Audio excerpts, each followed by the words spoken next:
Hello, I'm Lachlan Peters. This is In the Shadows of Utopia. As we're moving into the third season of the podcast, a season that will cover the rise and fall of the Khmer Rouge regime from 1970 to 1980, we will see the Khmer Rouge wage a war, conquer Cambodia, establish their government, begin their revolution, and in doing so, plunge the country into a darkness that takes the lives of more than 2 million people, as they enslave the population in a countrywide prison with no walls. By the end of the decade, they will no longer be in power, not off of the map completely, however, and that will be another season of the show. But if you're here now, listening to this, perhaps as a new listener looking to just get started at the 1970 mark and season 3, maybe you just want a shortened version of what happened in the 10 to 15 years that came before this, the period of Cambodia's independence after the French War in Indochina, this would be a good place to sort of start. Or maybe you've been listening through, but you're like me and perhaps quite partial to, a previously on at the start of a new season of a TV show.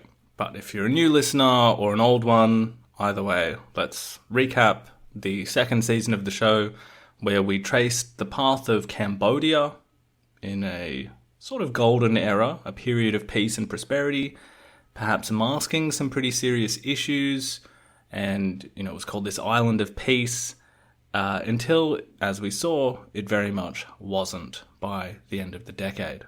The principal character in this era was, of course, Norodom Sihanouk, who began the season in 1956 with about as much control over a country that a person can have, but ended it in 1970 in Beijing, in a coalition with the Chinese, Vietnamese and Khmer Rouge, having been ousted by his own government.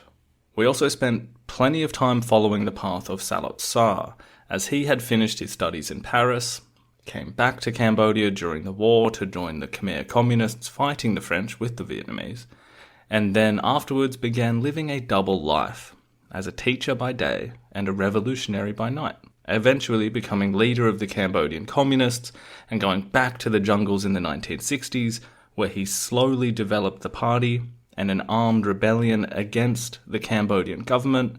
By 1968, had launched the war he had been trying for so long to get going. So let's revisit everything in and around and in between all of that history, which also included a few CIA plots, numerous bogus elections, 4 American presidents, Agent Orange, the Vietnam War, the Cultural Revolution in China, several assassinations, the Ho Chi Minh Trail, the Saml Rebellion, and the secret bombing of Cambodia. Before we do that, a reminder that you can support the show for as little as $2 a month on Patreon. That money helps me pay the rent, feed my cats, and to support the time it takes to research, write, and record the show. A portion of your donation also goes toward 2 separate and amazing charities in Cambodia, helping the young and old in a country still trying to get on its feet, as well as sick dogs and cats that are suffering on the streets of Phnom Penh. So any help there is greatly appreciated, and you can also help out by simply leaving a review or a rating on the platform you are listening to this on. I read them all, and of course, thank you so much to the people who have signed up and donated in the past. With that out of the way, let's get started. We kicked off this season in the wake of an election. Sihanouk had stunned everyone by abdicating the throne and contesting the elections as Citizen Sihanouk, creating a new party to steal the best talent from all the other popular parties.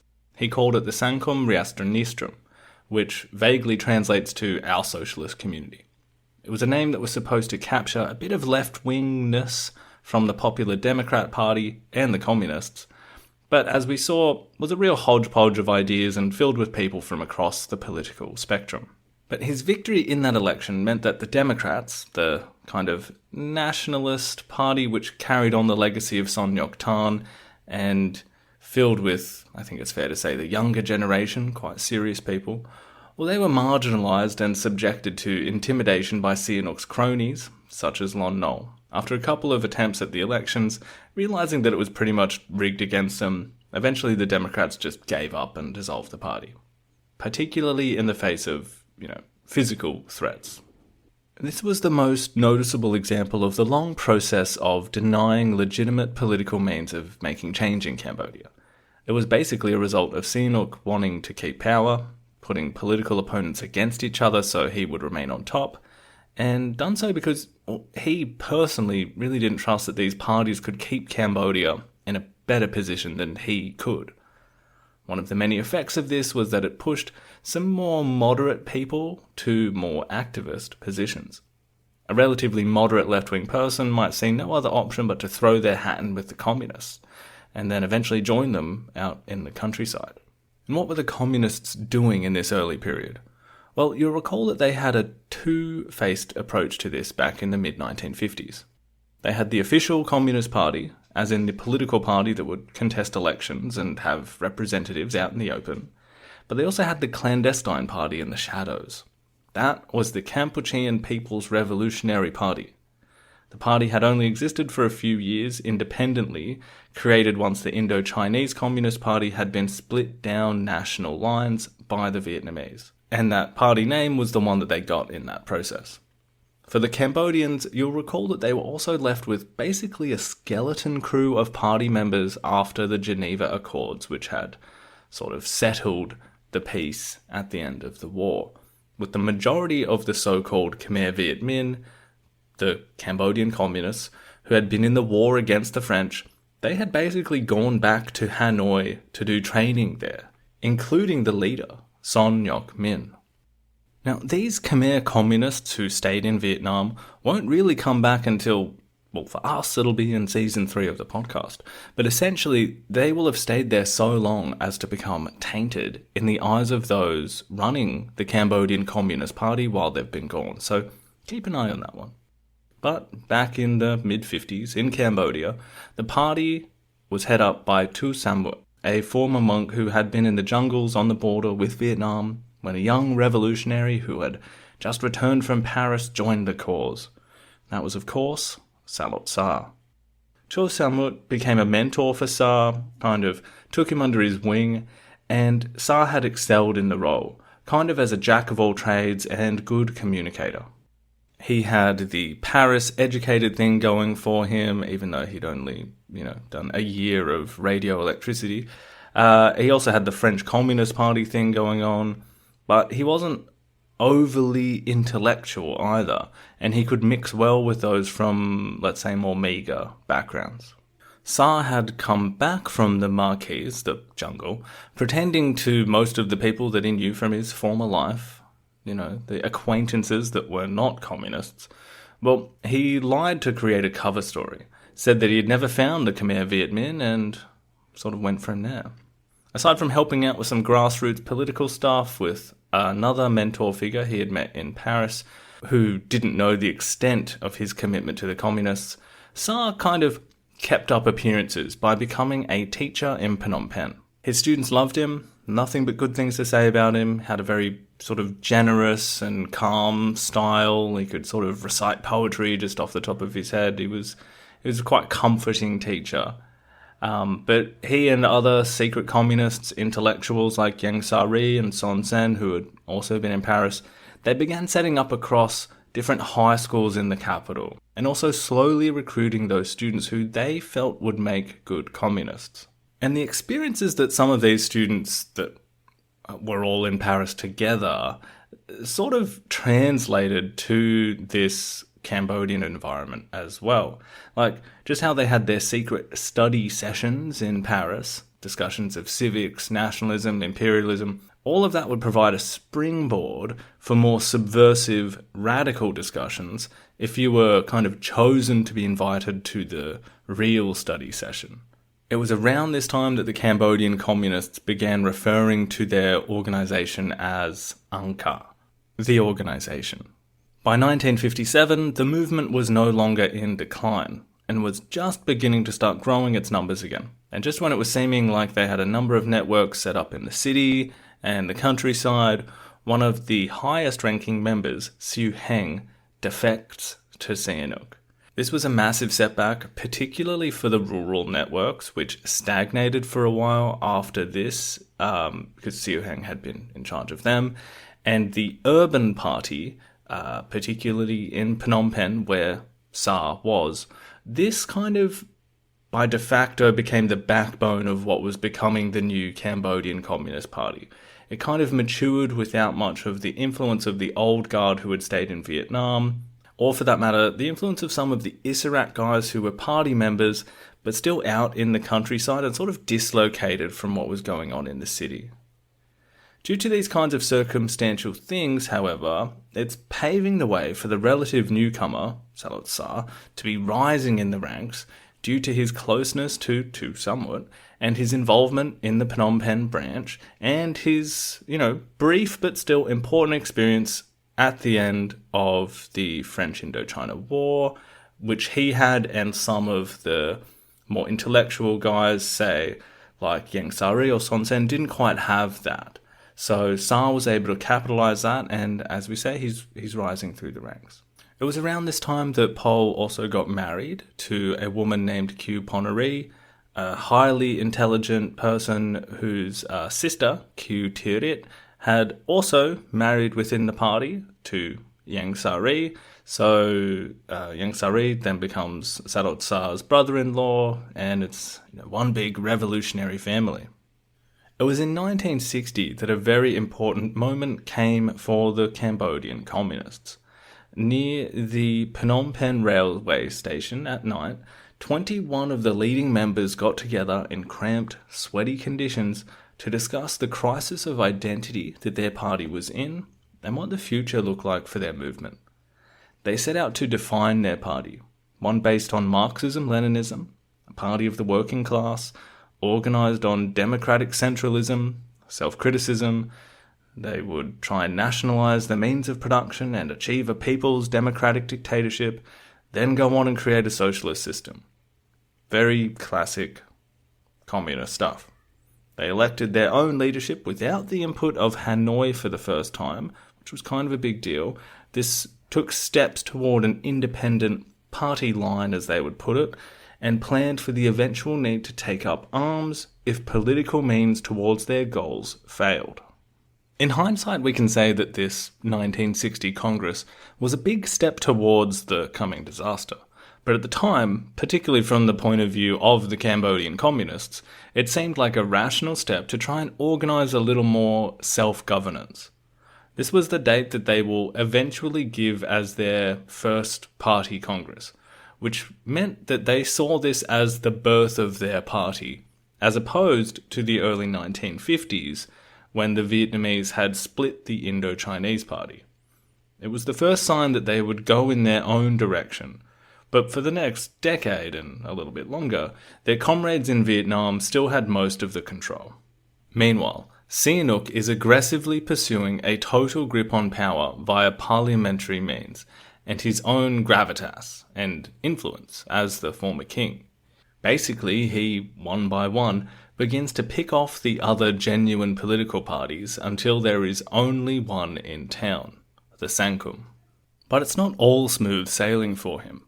In 1959, he becomes aware of a plot to overthrow him coming from within and outside Cambodia, the so-called Dap Chuon plot, named after the prominent warlord from the war with the French who had gained quite a bit of power in the northwest of the country. Well, he'd been contacted by some CIA agents who felt that it would be better if they could get rid of Sihanouk and his silly neutrality policy and install someone a bit more friendly to US interests, particularly when it came to propping up South Vietnam. The plot was discovered, however, and Sihanouk sent Lon Nol out to basically kill Dap Chuon. As you can imagine, Sihanouk had fairly low patience for a coup attempt against him, and it further spoilt the relations between himself and the USA. But he was still happy to get as much financial and military aid off of them as possible, and from China and France and anyone else that would chip in. We must have used the phrase having your cake and eating it too about 5 times in these episodes, because this was the beginning of the balancing tightrope walk for the prince as he attempted to navigate the tricky proposition of neutrality while also asking for support from both sides. This relationship with the US deteriorated even further when, in a slightly more lazy attempt at assassination, some elements of the Diem regime in South Vietnam plop a bomb into a gift box and send it to the royal palace in Phnom Penh. The explosion only killed the poor bloke tasked with opening the royal mail, but Sihanouk, the Queen Mother, and the King were in an adjoining room and obviously shaken by the attempt. If the Americans had wanted an ally in Cambodia to help stem the tide of communism coming down from China, well, they had gone about it in a pretty ham-fisted way. Sihanouk himself is pretty erudite in his reading of the situation at the time, writing in a diary about how communism was contrary to human flourishing and rights and freedoms, but in the effort to contain it, the West was propping up states that were employing starkly non-liberal methods of rule as long as they were seen to be stopping the spread of communism. And this was clearly evident in neighbouring South Vietnam. And let's talk about Vietnam for a bit because, well, it did form around 8 hours or so of Season 2's story. Vietnam's been the real driver of independence in the region, and in particular it was the Indo-Chinese Communist Party, and then, as I said, they became the Vietnam Workers' Party, which had the most significant influence over that independence movement and over the Laotian and Cambodian subordinates to them. They'd been the most organised force capable of taking on the French, and now that the French were gone, the VWP had managed to secure North Vietnam as their own via the Geneva Accords. In the 3-part episode I did on the origins of the Second Indochina War, we talked about how the Vietnamese communists in the north consolidated their power and looked to develop a socialist state fully, spreading what they had already done in the jungles and villages and mountains during the struggle with the French onto the whole country above the 17th parallel, the line that divided North and South Vietnam. And we spoke about one infamous aspect of this attempt to, create a new socialist society, the so-called land reform campaign that lasted from 1953 to 1957. This campaign sought to redistribute land, collectivise farming, and equalise the society, and many executions took place as a matter of state policy to facilitate this process. Probably around 10 to 15,000 people. This was accompanied by show trials and public humiliations, as similar to, say, the People's Republic of China under Mao and in the Soviet Union.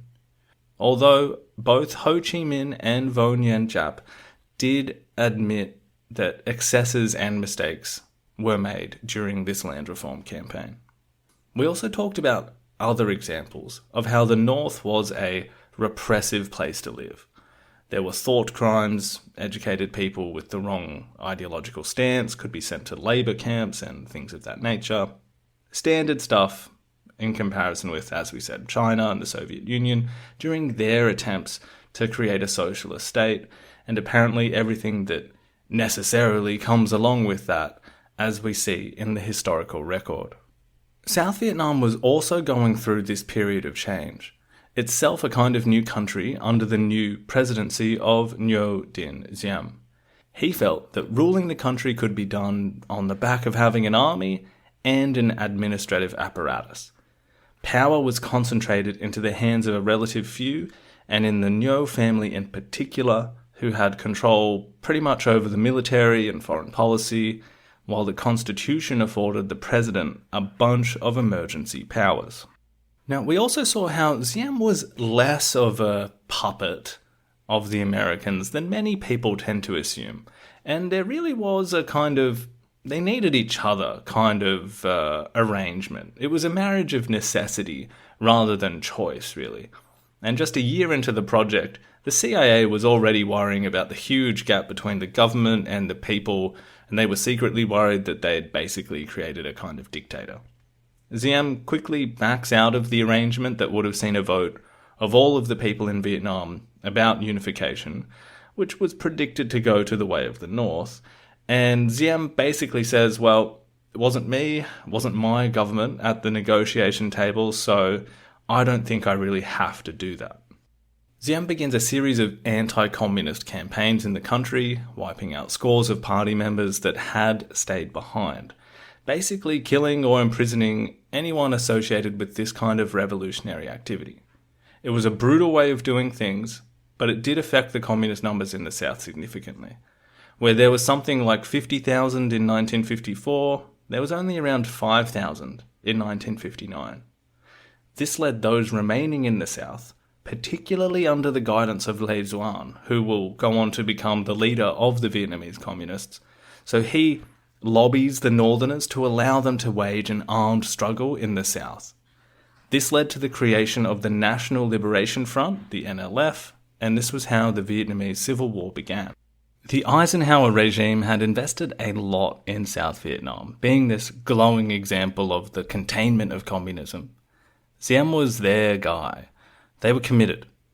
As the insurgency in the South got worse, it became apparent that the US would need to stick or twist. But instead of making a widespread re-evaluation of the US role in Vietnam, the entanglement truly began, as the role of military personnel known as advisors were allowed to begin accompanying South Vietnamese troops on operations. This began the process of passing a very complicated baton from one administration to the next. And once Kennedy got into the White House, various factors were at play domestically and internationally that led to further escalation in Vietnam.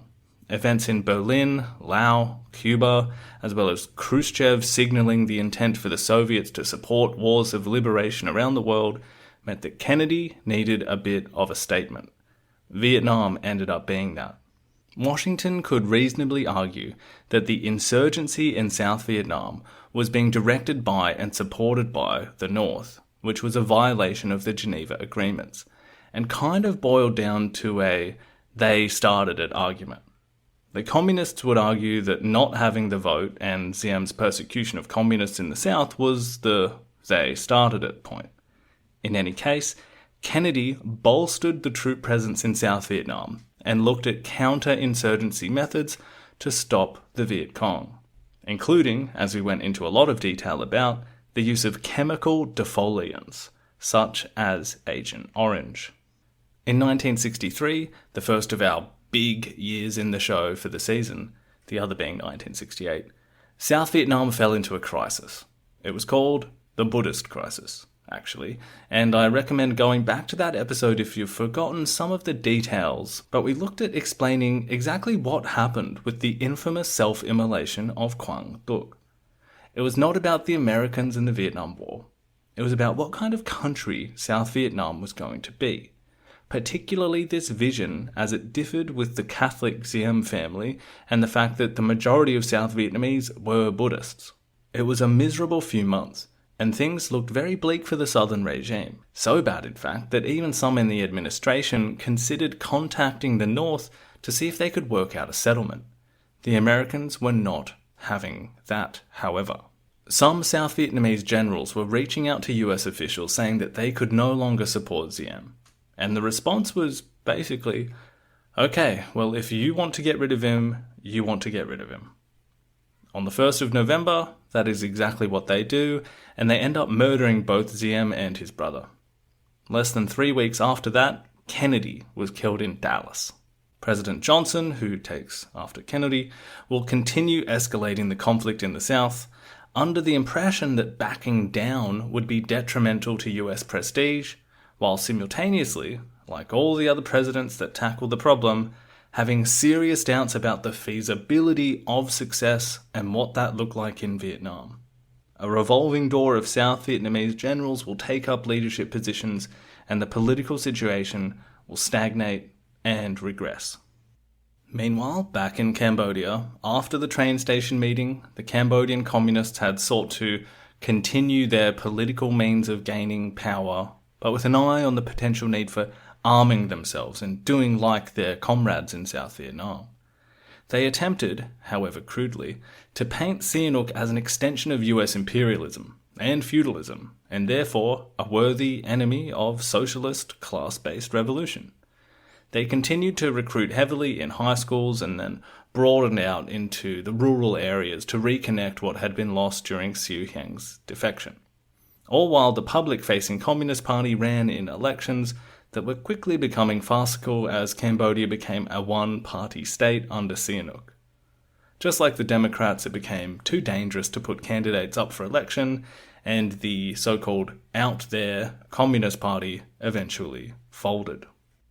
So the public-facing party became a lost cause, and the underground became the most viable communist, even the most viable anti-government group in the country, as all political opposition was ruthlessly crushed by Sihanouk and his police. One victim of that was the head of the party, Tu Samut. He was killed in 1962, which led to Pol taking the lead of the party along with Nuon Chea as his deputy. This provided the first of a few opportunities for the younger, urban-based party members to take more control of the party. That isn't to be confused with saying it was just the French-educated ones having control, however. You'll sometimes hear that. It was always a mix of the so-called Khmer Viet Minh, the Issarak rural guys, as well as the French-educated people that had been in Paris, like Ieng Sari and Son Sen. This is where Pol gets into the ascendancy and begins making close, trusting relationships that in some cases will last until the 90s, whereas some others will not survive his purges once they get into power. The party became increasingly compartmentalized during this time to avoid detection and, one person's arrest not leading to the whole organization being exposed. It was this secrecy that they had learned from the Vietnamese, as well as even from their study of how the early Leninists operated in pre-revolutionary Russia. They were rightly terrified of being captured and killed, and this was made very real for them in March 1963, when a list of 34 subversives was published by Lon Nol's police, and Salot Sar's name was on the list, as well as a few other high-ranking members. This was probably not because they were suspected of literally being the head of the underground communist network, but more likely due to their preaching of the socialist cause, as vague as they would have tried to make it, in the high schools and things like that. Either way, Sa is spooked and doesn't want to end up like his old mentor. So he decides to flee to the jungle in Tay Ninh on the Vietnamese border, and he brings with him Son Sen and Ieng Sari. Nuon Chea stays behind to manage things in Phnom Penh. From 1963 to 1968, two major themes emerge when talking about the development of the Khmer Rouge, which we should mention was never a title they used for themselves. That's something that Sihanouk came up with. And he was sort of describing a very French-educated kind of leftist person when he used that phrase. But anyway, aside from commonly self-referring, as we mentioned, to themselves as Angkar, they had also switched the name of the party officially from what the Vietnamese had given them to the Khmer Workers' Party.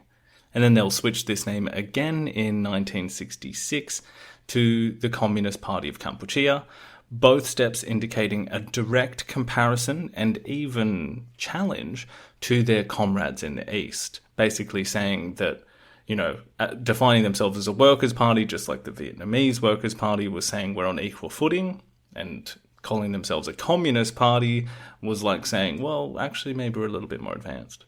And an indication of how they felt about this is that they actually keep this name change to the Communist Party of Kampuchea, the CPK. They keep that secret. And that's pretty much the big first theme. It's the steadily growing antagonism that the leaders of the Cambodian communists will develop towards the Vietnamese.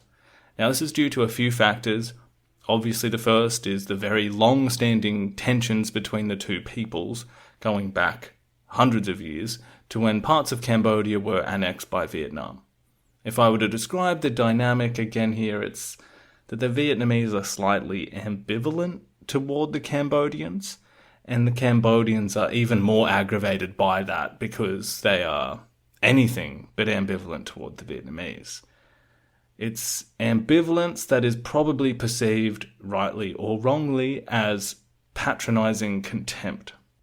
So in practical terms, the Vietnamese have basically created the Cambodian communist movement, and it was supposed to serve a specific purpose in terms of Vietnamese interests, more than Cambodian ones, back when the main goal was independence from France. I think that's fair to say. Now, in the 60s, once the Cambodians started wanting more autonomy, to the extent that they could operate independently, it didn't change the fact that the Vietnamese were still in charge of any meaningful decisions or directions that they wanted to pursue. And this was now not so much about independence, but about bringing, a new revolutionary society to, well, all of these countries and, defeating imperialism and all of that. Steve Hedder's book, Cambodian Communism and the Vietnamese Model, it's really great on this, and he really makes it clear just how much the Cambodians were following the titular blueprint that the Vietnamese had laid out in terms of basically how to do this. Even though aspects of Cambodian society were not really lined up in the same way that Vietnam was. Now, this will cause some contradictions, but the real tensions will be born out of the Cambodians wanting to go against Sihanouk, to protect their movement, to wage an armed struggle and take power, because political attempts had been a dead end. Now, the Vietnamese continually deny them the right to do this, saying that Sihanouk was an important ally for them in the struggle for South Vietnamese independence. And when that was over, then they could talk about what to do in Cambodia. This, as we saw, was a continual source of frustration for at least some of the influential top members of the CPK. It will add a kind of parallel influence onto their ideology and methodology as a party as well. So during this period of limbo, the Cambodian communists continue to grow slowly as Pol Pot waits in the jungle at a place called Office 100. It is during this time that this Khmer Rouge communist ideology develops as well. This whole series has been an effort in explaining all of the different influences on that process, from the French Revolution, Vichy French conservatism and racial thinking, as well as Maoism, Marxism-Leninism, the writings of Stalin. But it was in this period that we began discussing the Cambodian characteristics that were brought into this mix as well. So what does this ideology look like as Pol and Nuon Chea have meetings about it in the jungle during the mid to late 60s?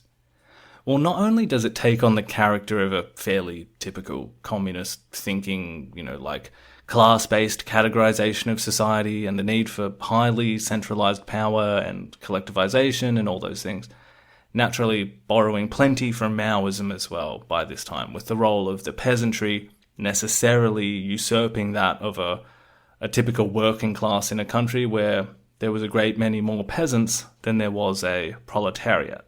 The proletariat being the designation given by socialist theories to the class of industrial workers. And that's the big difference. I think it's where many people get a little bit confused about Khmer Rouge ideology and attempt to make claims that it wasn't really communist because it didn't adhere to some of these orthodox prescriptions of what this is supposed to be. But if you actually listen to what the leaders said about themselves, it's plainly apparent what their ideological aims were and how they imagined the communist revolution working in Cambodia.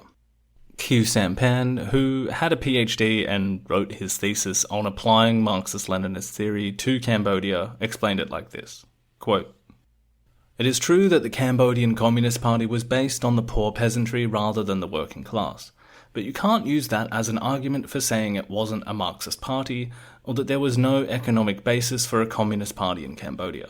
In fact, we applied the criterion of material conditions quite correctly, because the poor peasants were the most impoverished, the most oppressed class in Cambodian society, and it was this class that was the foundation of the Cambodian Party." End quote. How much the Cambodian communists were trying to make a communist revolution is even more apparent when you go through the primary sources like their meeting plans or their magazine propaganda that they put out during their regime. We'll be discussing a lot more of that in Season 3. But back in Season 2, in these episodes focused on the ideological development in the jungle, we also spent a bit of time on how this supposed lack of a real proletariat, a lack of an industrial working class, we talked about how this was going to be overcome by the CPK. Essentially, it all had to do with not just the material conditions in Cambodia, but the ways that class could be considered within the Cambodian context. And Buddhist thinking and grammar were knowingly and probably to a degree unknowingly employed to consider the idea of being the proletariat, this cornerstone of communist thinking.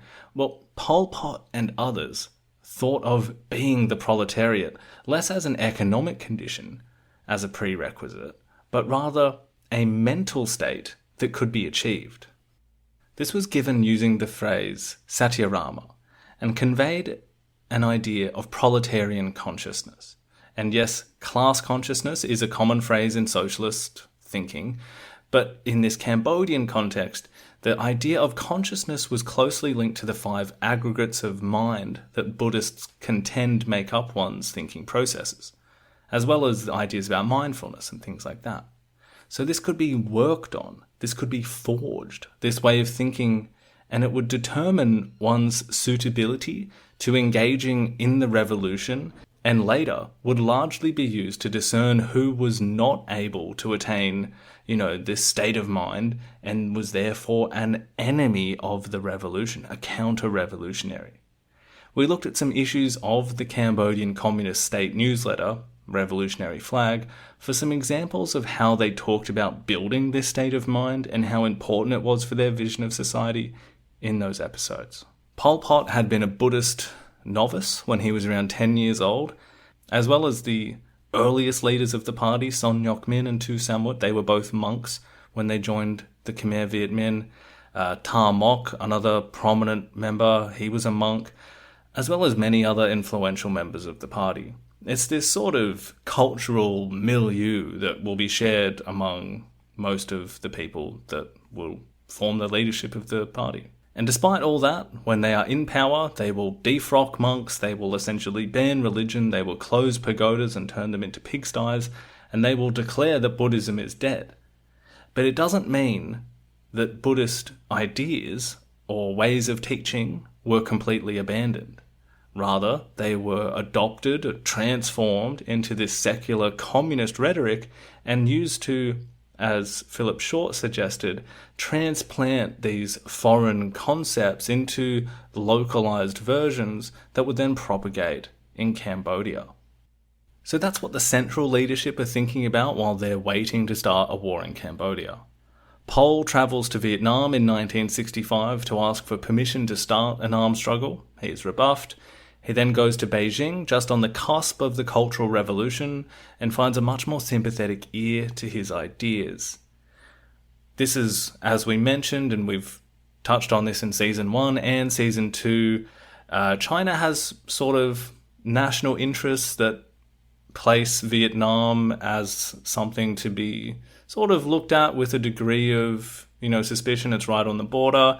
And Vietnamese alignment with the Soviets, which is also another massive part of the Chinese border, sort of made them think, if the Vietnamese have control of Cambodia and Laos and they're all aligned with the Soviets, then that could be a bit of a problem. So maybe we want to keep, say, the Cambodians more on our side and be perhaps a little bit more sympathetic to them than what they're hearing from the Vietnamese.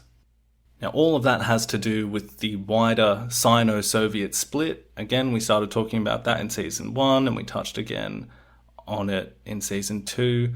But that's happening in the background. That's the, big picture, cold foreign winds as part of the historical hurricane thing. So always keep that in mind with the wider international relations.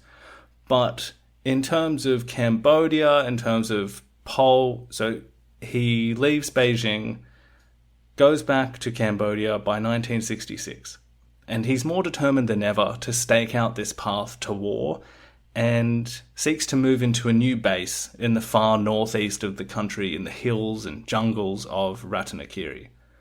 By this time, the Vietnam War is escalating and it is beginning to impact Cambodian politics as well. The late 1950s and early 1960s are usually remembered with fondness by many Cambodians, generally because it was a period of independence and flourishing, and What came afterwards was hardship, war, famine, death, slavery, and then being dominated by a foreign power until the 1990s. So this period prior to around 1968 really stands out. And so it should. The arts were funded, there was plenty of foreign aid, plenty of people going to school. Sihanouk could still be thought of as a bit of an eccentric leader, but doing good work to keep Cambodia neutral. But it was not the most open and free society. You'll recall the corruption and the election violence and fraud, and these aspects of society were not just confined to running elections.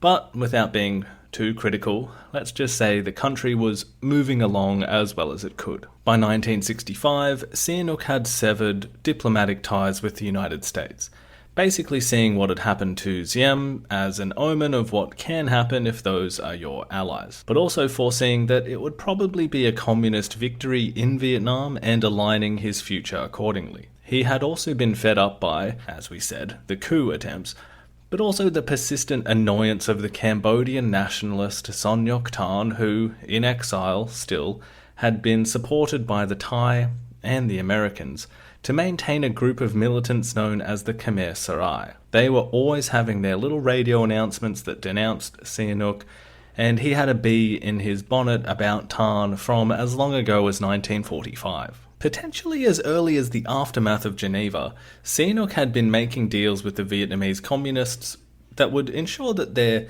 influence was kept out of Cambodia. That was their part of the bargain.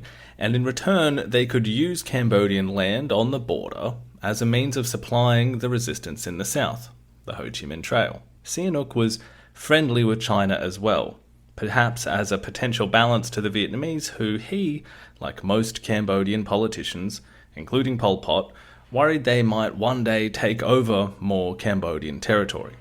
So let's say Sihanouk has a lot on his plate at this time. The issue, as we discussed over the course of a few episodes, is that there was an inherent problem in Sihanouk concentrating so many aspects of governing the country unto himself. It's too much, and he ended up resorting to violence, basically, against anyone who didn't go along in the same way that he wanted them to. At the same time, he was retreating more and more into music and filmmaking as the pressure of keeping the country up and running next door to the Vietnam War, well, that was beginning to cook Cambodia too. One of the biggest ways that the Vietnam War affected Cambodia in the mid to late 1960s is how it changed Sihanouk's focus diplomatically more to the socialist side of the international scene, doing deals with China, North Vietnam, but it's also how this arrangement ends up seeing lots of troops being stationed on Cambodian soil so they can attack and retreat from South Vietnam. But another massive impact was how this affected the Cambodian economy. In a few episodes, we discussed how black market rice sales to the NLF and North Vietnamese was creating a massive void in the Cambodian economy. Basically, a third of their most profitable export was just disappearing. This coincided with Sihanouk's attempts to constantly play what was left of the left in Cambodian politics against the right, favouring one side and then the other in his Sankum government, so he would sort of be manoeuvring his way always on top. In 1966, these political manoeuvres led him to appoint Lon Nol as Prime Minister. He hoped that this would keep the left in check. Lon Nol had always been a long-standing conservative politician, regularly had positions controlling the army, things like that. In 1967, while Sihanouk was away, he basically had the remit to recover what the economy was losing on the black market. In the breadbasket of Cambodia, the northwestern province of Battambang, which, if you'll recall, has been where the first Issarak movement started, this province in particular has kind of gone back and forth as being part of Thai territory over the last, couple hundred years. So the point being that there is a tendency to having a bit of distance in Battambang with the Phnom Penh government, a bit of unease. But anyway, there, Lon Nol begins what was called the Ramassage campaign. Basically, armed collections of the rice directly from farmers at a fixed price. A price well below what they could have got on the black market. This, as you can imagine, wasn't the most popular thing to do. and local Khmer Rouge in the area are able to stoke up tensions even further. This reaches a climax when some of the troops doing the collecting are attacked and killed by some farmers, who then go on to stage a larger protest and attack more government outposts. This wasn't 100% a Khmer Rouge thing, but they were involved to a degree with the organisation and some of the fighting. This will turn into a massive, basically peasant rebellion known as the Saml Rebellion, named after the village where it erupted. Sihanouk doesn't hold back. The army, the air force, local militia groups all go after the rebels with extreme prejudice. And the numbers aren't really clear, but there's something like a few thousand, perhaps up to 10,000 people that die. Pol Pot and Nuon Chea are looking at this peasant outburst thinking, okay, we can't push for a nationwide rebellion just yet. Look how this one has been crushed. But let's take the lessons from this and start planning. Perhaps capitalise on what seemed like a degree of unrest in the rural areas. Now, in the storyline of the show, I also had to make a bit of a detour to explain the Cultural Revolution in China at this point. This bewildering, horrifying set of circumstances that saw the youngest generation there emboldened with a fanatical revolutionary ideology that was bestowed on them by Mao. It was all about him gaining back a bit of the power that had been lost since the failures of the Great Leap Forward. But in the mid-1960s, many parts of China just collapse into a kind of, I don't think it's going too far to say, state-sponsored, self-inflicted civil war. Absolutely wild. Took a long time for me to sort of get my head around it, but the idea really there was constant revolution, and the importance of the youth in being involved in that process, and the idea that you could just literally smash the past and smash ways of thinking. This is the energy that was in the room when Pol Pot was in the country in 1966, and it is officially launched not long after he goes. But this had effects on other countries too. Like the Red Guards and the Little Red Book, it was basically being proselytized around the world. So you had Chinese Cambodians taking to the streets and doing, some similar things, and you had embassies being burned in China.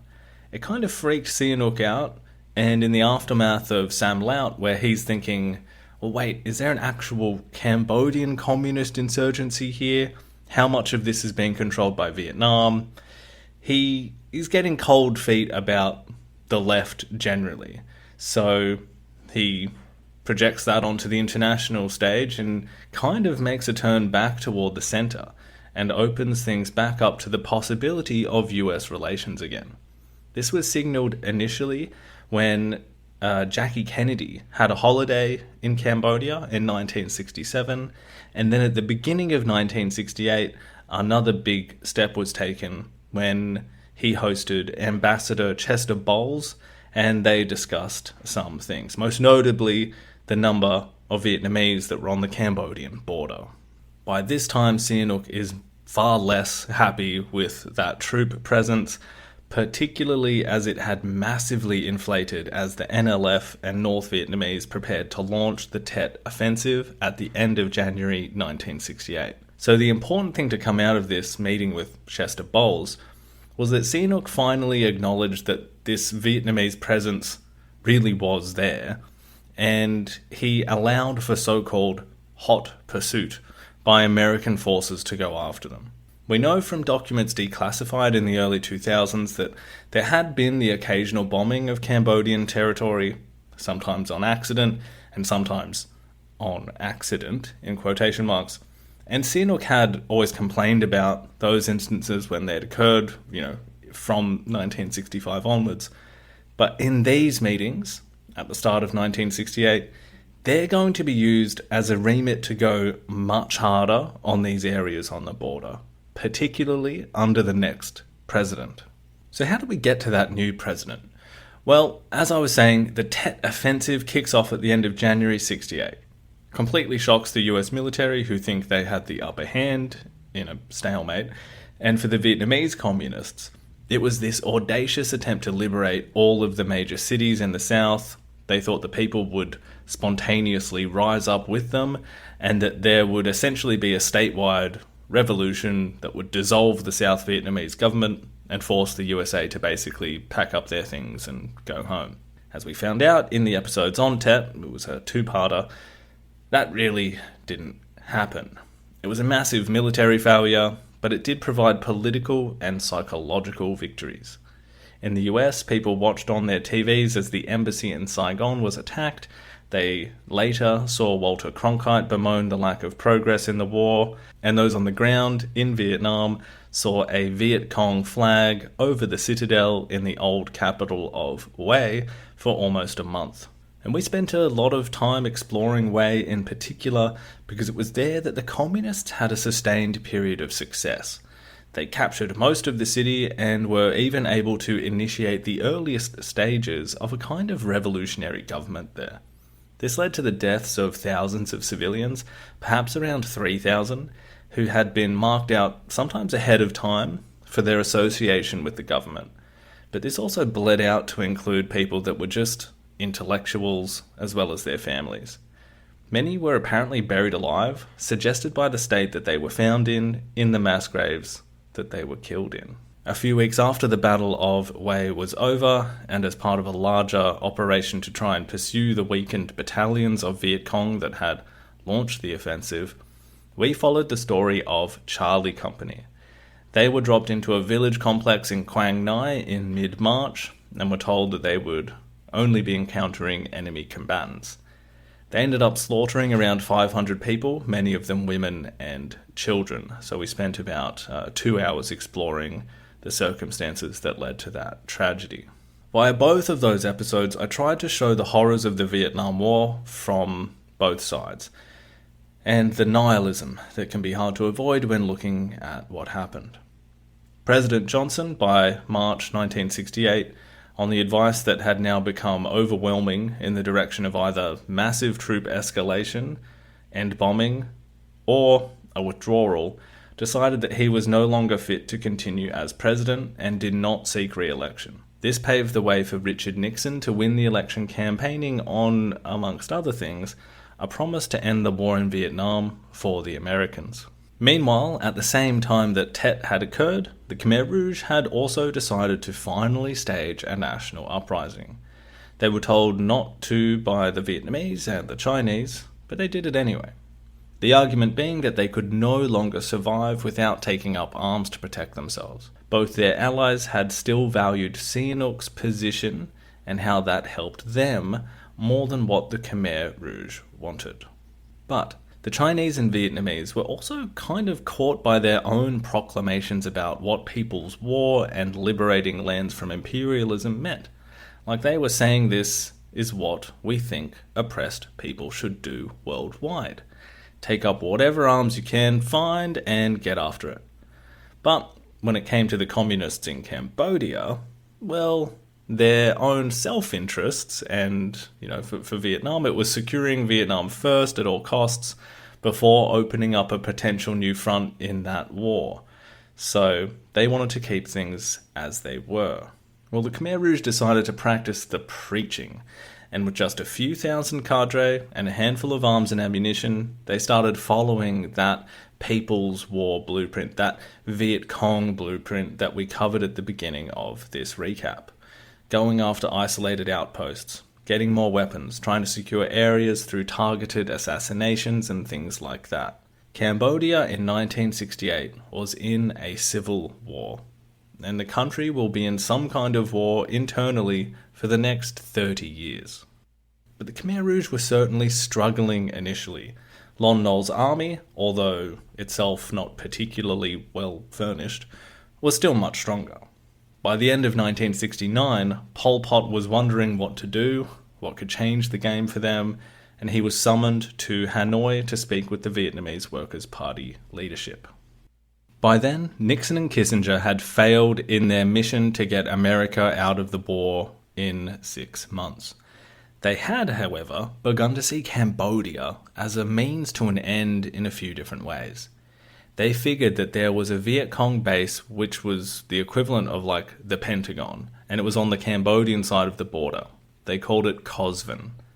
Nixon and Kissinger had decided to secretly begin carpet bombing these areas to attempt to eradicate it and the other sanctuaries that had been so key to the war effort in the South. The secret bombing of Cambodia began in March 1969 and was eventually given the codename Menu. Sihanouk did not protest to these bombings. While later he will point to these as egregious examples of American foreign policy through bombing, at the time it's harder for us to know exactly how he felt. In those episodes I brought up the possibility that he really didn't care too much about those areas. He felt that it was either filled with Khmer Rouge or Viet Cong, maybe some ethnic minorities that had been opposing him, or some other civilians that weren't aligned with him that had sort of joined the communists. Given that he was happy to do similar things at saml, and how readily he had begun to rely on violent repression of all political opponents in Phnom Penh, as well as, the summary executions of enemies and having it filmed and played in cinemas, one wonders just how much the Operation Menu bombings would have troubled the former king. Particularly because he was under so much pressure to do something about this problem of the Vietnamese troop buildup. This was coming from right-wing politicians, as practically all of the left had given up. Prominent leftist politicians like Khieu Samphan had fled underground and to Khmer Rouge bases once Sihanouk had openly threatened them in the wake of the Saml rebellion. Sihanouk was losing control of things, of his country, and he was making more and more enemies in Phnom Penh. The military were unhappy with his alliances with the communists on the international scene, for historical reasons, if we're talking about the Vietnamese, but also for selfish, greedy reasons, feeling that they would have much more money and, munitions and tanks if they had stayed with the US. Similarly, economic conditions in the country were getting worse, and an educated middle-class person was struggling to find appropriate work in a society where corruption and lack of opportunity were really squeezing them. By the end of 1969, Sihanouk was also contemplating just leaving the country for an extended period to see if his absence would somehow fix these issues. By then, his cousin Sirikh Matak, who had been hostile to Sihanouk's policies for years, had risen to a powerful position in the government, and along with Lon Nol, they attempted to settle the Vietnamese problem and the economic issues in their own way. As a means of stirring up opposition to the Vietnamese in the country, as well as to the actions of Sihanouk, a series of riots were orchestrated at the North Vietnamese embassy and the embassy of the NLF in Phnom Penh. This led to a kind of frenzy of anti-Vietnamese sentiment that captured the public as well as Cambodian politicians. With Sihanouk out of the country, Sirikh Matak in particular began making moves that would lead to a coup against the former king. This culminated on the 18th of March when, with everything lined up, including Lon Nol, who was initially reluctant, the parliament passed a motion to dismiss Sihanouk from power. He finds out about this in Moscow, on the way to Beijing, and there the Chinese make an offer to help Sihanouk get back to power, with a coalition of the Communist Vietnamese and the Khmer Rouge. Sihanouk, fueled by royal rage and vengeance, takes them up on the offer. He makes a declaration to everyone back in Cambodia to not recognize the new imperialist government, to flee to the jungles and join the Khmer Rouge. This was a massive shift in the story. Almost overnight, the Khmer Rouge had gained a crucial ally in legitimizing their cause, the former king who was still hugely popular in rural areas. The new United Front also roped the Chinese and Communist Vietnamese into giving tangible military and financial support for their armed struggle, what they'd been asking for years.